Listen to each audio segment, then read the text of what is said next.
1 Samuel 10. Saúl es ungido y proclamado rey. Saúl es ungido como rey de Israel. 1. Samuel unge a Saúl. Tomando entonces Samuel una redoma de aceite, la derramó sobre su cabeza, y lo besó, y le dijo: ¿No te ha ungido Jehová por príncipe sobre su pueblo Israel? Tomando entonces Samuel una redoma de aceite, la derramó sobre su cabeza. Esta fue una unción literal de Saúl.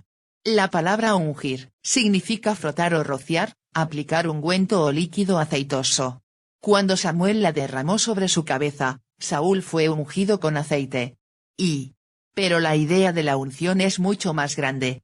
Lo que sucedió con la cabeza y el cuerpo de Saúl fue una imagen de lo que Dios hizo en él espiritualmente.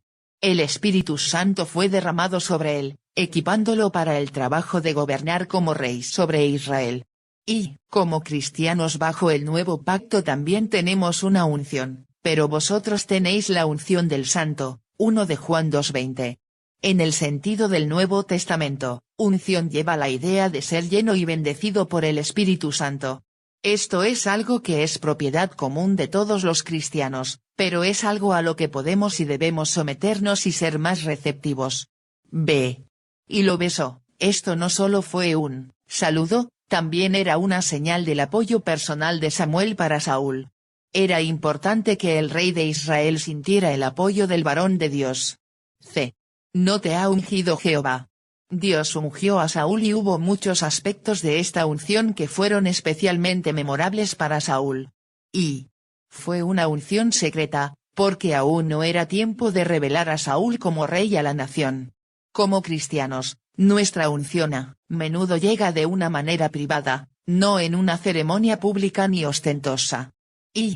Fue una unción memorable y evidente, porque la cabeza de Saúl fue impregnada con aceite. El Salmo 133 2.2 describe cuán desordenada puede resultar, es como el buen óleo sobre la cabeza, el cual desciende sobre la barba, y baja hasta el borde de sus vestiduras. Como cristianos, el momento en el que somos llenos y fortalecidos por el Espíritu Santo debe ser evidente y memorable. Saúl podría mirar atrás a este suceso y saber que Dios lo llamó a algo especial como rey de Israel. Por príncipe sobre su pueblo, Samuel le recordó a Saúl que Israel le pertenecía a Jehová, que ellos eran su pueblo.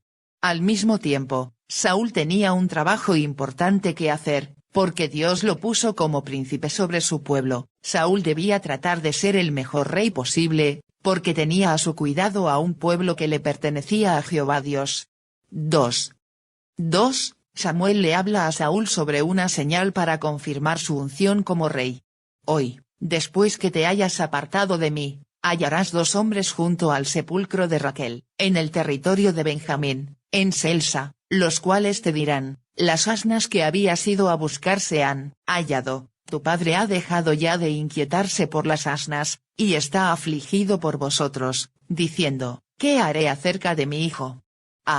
Hallarás 2 hombres junto al sepulcro de Raquel. Samuel dio a Saúl palabra profética específica, mediante la cual Saúl podría tener confianza en que su unción realmente era de Dios.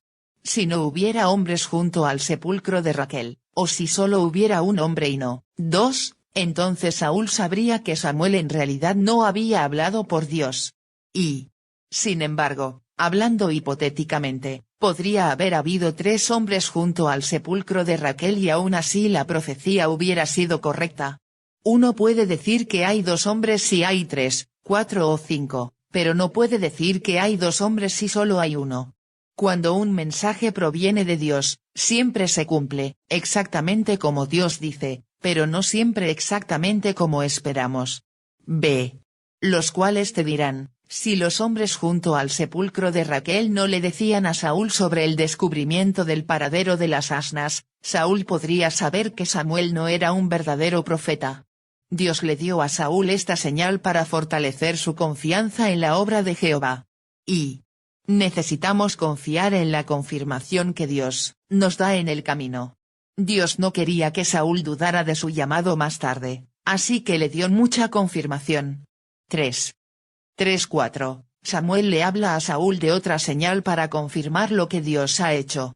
Y luego que de allí sigas más adelante, y llegues a la encina de Tabor, te saldrán al encuentro 3 hombres que suben a Dios en Betel, llevando uno 3 cabritos, otro 3 tortas de pan, y el tercero, una vasija de vino, los cuales, luego que te hayan saludado, te darán 2 panes, los que tomarás de mano de ellos.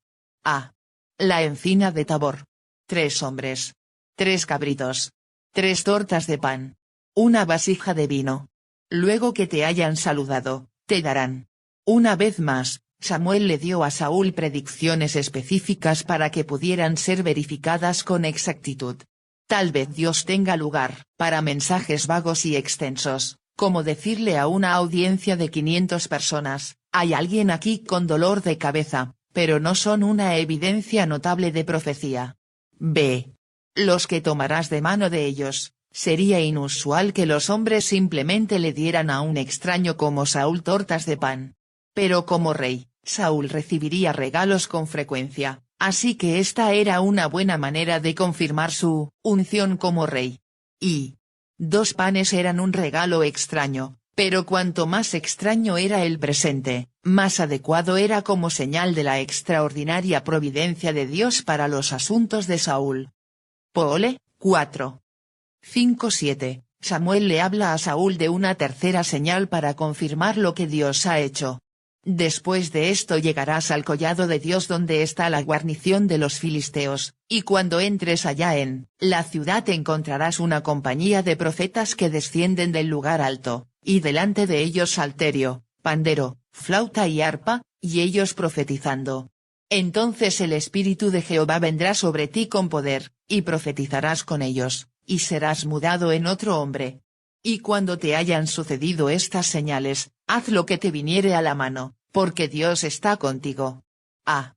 Una compañía de profetas. Ellos aparentemente estaban buscando a Jehová y lo adoraban en el lugar de adoración, el lugar alto.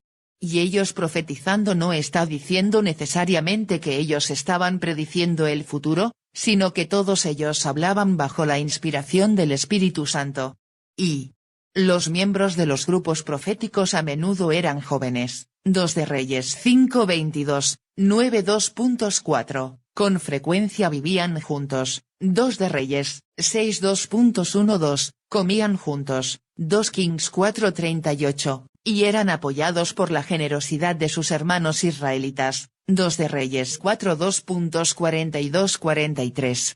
Samuel brindó orientación y dirección al movimiento en sus primeras etapas, como lo hicieron Elías y Eliseo más tarde. Youngblood, B. Entonces el Espíritu de Jehová vendrá sobre ti. Esta recepción del Espíritu Santo fue la verdadera unción. El aceite derramado sobre la cabeza de Saúl era solo una imagen de esto. Se podría derramar 1 galón de aceite sobre su cabeza, pero si el Espíritu de Jehová no descendiera sobre él, no significaría nada.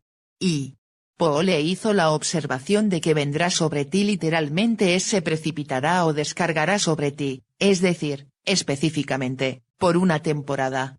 Así que tal vez sea opuesto a cuando el Espíritu reposa sobre un hombre, como en Números 11:25, Isaías 11:2.2.c. Y profetizarás con ellos, y serás mudado en otro hombre. Antes de esto Saúl nunca fue un hombre particularmente espiritual. Así que para él profetizarás, esto es, hablar como inspirado por Jehová, ya sea prediciendo el futuro, exhortando a otros, o hablando a Dios, era una evidencia real de que había sido mudado en otro hombre. Y para que Dios usara a Saúl por completo, él debía ser mudado en otro hombre por la llenura del Espíritu de Jehová. D. Cuando te hayan sucedido estas señales, Dios dispuso que cada uno de estos 3 eventos fuera una señal para Saúl. Dios siempre confirma su unción. 5. 8. Se le ordena a Saúl que espere a Samuel en Gilgal. Luego bajarás delante de mí a Gilgal, entonces descenderé yo a ti para ofrecer holocaustos, y sacrificar ofrendas de paz. Espera 7 días, hasta que yo venga a ti y te enseñe lo que has de hacer.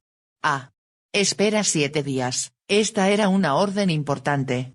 Por la naturaleza de su oficio, los reyes no esperan a nadie, los demás los esperan a ellos.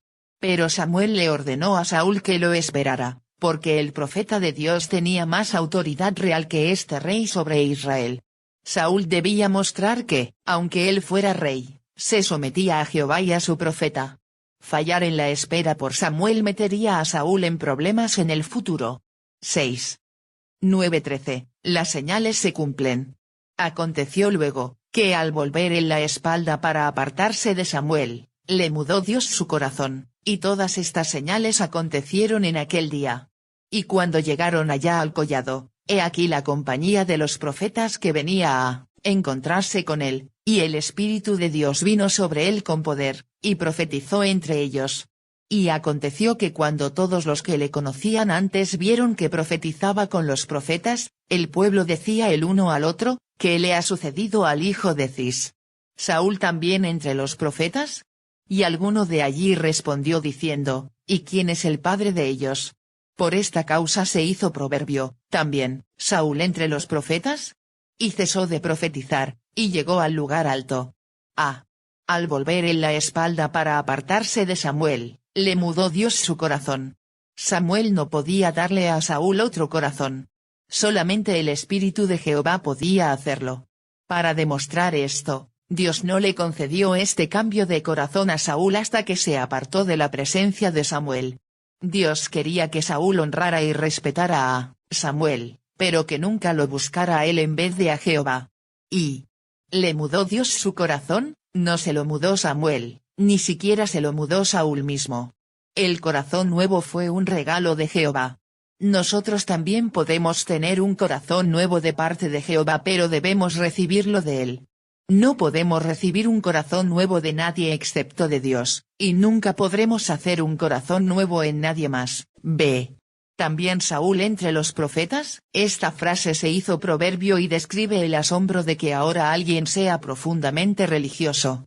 Como algunos suelen decir, ¿se volvió religioso? Saúl era un hombre no espiritual que se volvió muy espiritual cuando el Espíritu de Jehová vino sobre él. C. ¿Y quién es el padre de ellos? Esta pregunta planteaba, ¿quién es la fuente de inspiración sobre los profetas? Si Dios era su inspiración, no resultaba extraño que Dios inspirara a alguien tan improbable como Saúl. D. Y cesó de profetizar. Saúl profetizó sin haber sido reconocido nunca como profeta. Esto muestra que alguien puede recibir profecía como un don del Espíritu Santo sin ser realmente un profeta en el sentido de tener ese oficio o título. 7. 14:16. Saúl oculta esta experiencia de su familia. Un tío de Saúl dijo a Elía, su criado, ¿a dónde fuisteis? Y él respondió, a buscar las asnas, y como vimos que no aparecían, fuimos a Samuel. Dijo el tío de Saúl, yo te ruego me declares qué os dijo Samuel. Y Saúl respondió a su tío, nos declaró expresamente que las asnas habían sido halladas. Mas del asunto del reino, de que Samuel le había hablado, no le descubrió nada. ¿A dónde fuisteis? Esta quizás era una pregunta, simple y lógica. O tal vez el tío de Saúl quería saber por qué Saúl tenía el cabello muy aceitoso. B. Más del asunto del reino. No le descubrió nada. Parece extraño que Saúl no haya contado lo que había experimentado. Quizás Saúl fue sabio, sabiendo que Jehová tenía que revelarlo como rey sobre Israel. ¿Qué caso tenía decir, ahora yo soy el rey? ¿Hasta que Jehová lo declarara rey? O tal vez, Saúl experimentó lo que muchos después de un poderoso encuentro con Jehová, un ataque del enemigo, que los hace temerosos y cobardes de contar a otros lo que Dios hizo. B. Saúl es proclamado rey. 1. 17-19. El discurso de Samuel a la nación antes del nombramiento del rey. Después Samuel convocó al pueblo delante de Jehová en Mizpa, y dijo a los hijos de Israel, así ha dicho Jehová el Dios de Israel, yo saqué a Israel de Egipto, y os libré de mano de los egipcios, y de mano de todos los reinos que os afligieron. Pero vosotros habéis desechado hoy a vuestro Dios, que os guarda de todas vuestras aflicciones y angustias, y habéis dicho, no, sino pon rey sobre nosotros. Ahora, pues, presentaos delante de Jehová por vuestras tribus y por vuestros millares. Yo saqué a Israel de Egipto. Antes de que Dios designara rey para Israel, Dios le recordó todo lo que había hecho por ellos. Dios le recordó a Israel que todavía estaba más que calificado para ser su rey y que su rechazo de él se debía a ellos mismos y no a Jehová. B. Pero vosotros habéis desechado hoy a vuestro Dios, que os guarda de todas vuestras aflicciones y angustias. Jehová, hablando a través de Samuel, le mostró a Israel cómo su rechazo hacía tan poco sentido. No tiene sentido rechazar a aquel que os guarda de todas vuestras aflicciones y angustias. 2. 21. Saúl es elegido por sorteo. Y haciendo Samuel que se acercasen todas las tribus de Israel, fue tomada la tribu de Benjamín. E hizo llegar la tribu de Benjamín por sus familias, y fue tomada la familia de Matri, y de ella fue tomado Saúl hijo de Cis. Fue tomado Saúl hijo de Cis. Saúl ya había sido ungido como rey de Israel. Pero Dios hizo esto para mostrar a toda la nación que Saúl era el hombre correcto. Esto mostraba que Dios escogió a Saúl y no ningún hombre. B. Fue tomado. Es importante mencionar que Saúl no se convirtió en rey por elección al azar. Más bien, fue elegido como rey por palabra de Dios al profeta Samuel. La elección por sorteo simplemente confirmó la palabra de Dios a través de Samuel. 3. 21b-24, se revela a Saúl como rey. Y le buscaron, pero no fue hallado. Preguntaron, pues, otra vez a Jehová si aún no había venido allí aquel varón. Y respondió Jehová, he aquí que él está escondido entre el bagaje. Entonces corrieron y lo trajeron de allí, y puesto en medio del pueblo, desde los hombros arriba era más alto que todo el pueblo. Y Samuel dijo a todo el pueblo, ¿habéis visto al que ha elegido Jehová, que no hay semejante a él en todo el pueblo? Entonces el pueblo clamó con alegría, diciendo, ¡viva el rey! Escondido entre el bagaje, aquí Saúl mostró una sana vergüenza y humildad. No esperaba ser el centro del escenario frente a la nación, parecía más bien asustado por ello. Saúl no fue hecho rey debido a su ambición personal ni para satisfacer un deseo de protagonismo. Y Spurgeon, en sus sermón escondiéndose entre las cosas, muestra cómo los creyentes y los no creyentes se esconden, evitando su corona. Puede que haya algunos de ustedes aquí presentes, que quizás estén haciendo precisamente lo que hizo Saúl, solo que ustedes lo están haciendo más tontamente que él hizo.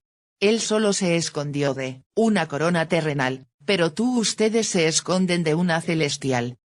Spurgeon, B. Desde los hombros arriba era más alto que todo el pueblo. La descripción física de Saúl mostraba que él era exactamente lo que el pueblo quería, un rey que se viera bien a los ojos de las otras naciones. Dios les dio al personaje perfecto. C. Viva el rey. En su deseo por la imagen y el esplendor de un rey humano, Israel anhelaba gritar estas palabras durante mucho tiempo. Sabían que todas las demás naciones debían tener ceremonias y funciones reales. Ahora ellos también deben tenerlas todas. D. ¿Habéis visto al que ha elegido Jehová, que no hay semejante a él en todo el pueblo? Samuel quizás dijo esto con una nota de sarcasmo en su voz. Quería que la nación viera al rey y, según lo que podían ver, él era un gran rey. Pero por sus largas conversaciones con Saúl, 1 Samuel 9 2.25-26, Samuel probablemente lo conocía lo suficientemente bien como para querer decir algo más cuando dijo, no hay semejante a él en todo el pueblo. 4. 25-27, se establece la monarquía. Samuel recitó luego al pueblo las leyes del reino, y las escribió en un libro, el cual guardó delante de Jehová. Y envió Samuel a todo el pueblo, cada uno a su casa. Saúl también se fue a su casa en Gabaa, y fueron con él los hombres de guerra cuyos corazones Dios había tocado. Pero algunos perversos dijeron, ¿cómo nos ha de salvar este? Y le tuvieron en poco, y no le trajeron presente, mas él disimuló. Samuel recitó luego al pueblo las leyes del reino. Samuel les enseñó las normas de Dios para los gobernantes y para los súbditos, probablemente usando Deuteronomio 17 2.14-20. B. Las escribió en un libro, el cual guardó delante de Jehová. No parece que este libro que escribió Samuel esté incluido en ninguno de los libros de la Biblia. Esto no significa que falte algo en nuestras Biblias. Simplemente significa que Dios no quiso que este libro se conservara en su palabra eterna. C. Saúl también se fue a su casa en Gabaa. En ese tiempo, no había palacio ni capital. Así que Saúl simplemente se dirigió a casa con sus futuros líderes, los hombres de guerra que fueron con él. Y Dios llamó a Saúl a ser rey y dirigir a la nación. Sin embargo, esto no era algo que pudiera hacer él mismo. Necesitaba hombres de guerra a su alrededor, hombres cuyos corazones Dios había tocado. Y le tuvieron en poco. Mas él disimuló, no todo. Israel apoyaba a Saúl todavía. Debido a que nunca antes habían tenido rey, era poco probable que pudieran elegir a un hombre al que toda la nación pudiera apoyar inmediatamente. Saúl reaccionó ante esto con sabiduría, mas él disimuló. En ese punto, un líder inseguro o insensato podría sentir la necesidad de aplastar cualquier oposición o simplemente considerarlos como enemigos. Saúl no hizo ninguna de las dos, pues entendía que le podría tomar tiempo ganarse a aquellos que dudaban. Y el hebreo, como sugiere el margen, es aún más sorprendente. Él actuó como si no hubiera escuchado / pretendió no oír. Sí escuchó, cada palabra había golpeado profundamente su alma, pero hizo como si fuera sordo. Es un gran poder cuando un hombre puede actuar como si fuera sordo a la difamación, sordo a la detracción, sordo a los discursos poco amables y poco caritativos, y tratarlos como si no hubieran sido dichos, volviéndose del hombre a Dios, dejando a Dios su reivindicación, creerle a Dios que tarde o temprano le dará la oportunidad. De reivindicar la verdadera destreza y el temperamento de su alma. Meyer, y de esto, vemos que Saúl comenzó con una gran promesa. Él era, centrado, escogido y ungido por Dios. Centrado, lleno del Espíritu Santo. Centrado, apoyado por un gran hombre de Dios. Centrado, bendecido con regalos dignos de la realeza. Centrado, entusiastamente apoyado por la mayoría de la nación. Centrado, rodeado de hombres de guerra, hombres cuyos corazones habían sido tocados por Dios. Centrado, suficientemente sabio como para no considerar a los que dudaban o lo criticaban como enemigos. Y, a pesar de todas estas grandes ventajas, Saúl aún podía terminar mal. Él tenía que escoger caminar con las ventajas que Dios le dio, y escoger no tomar su propio camino.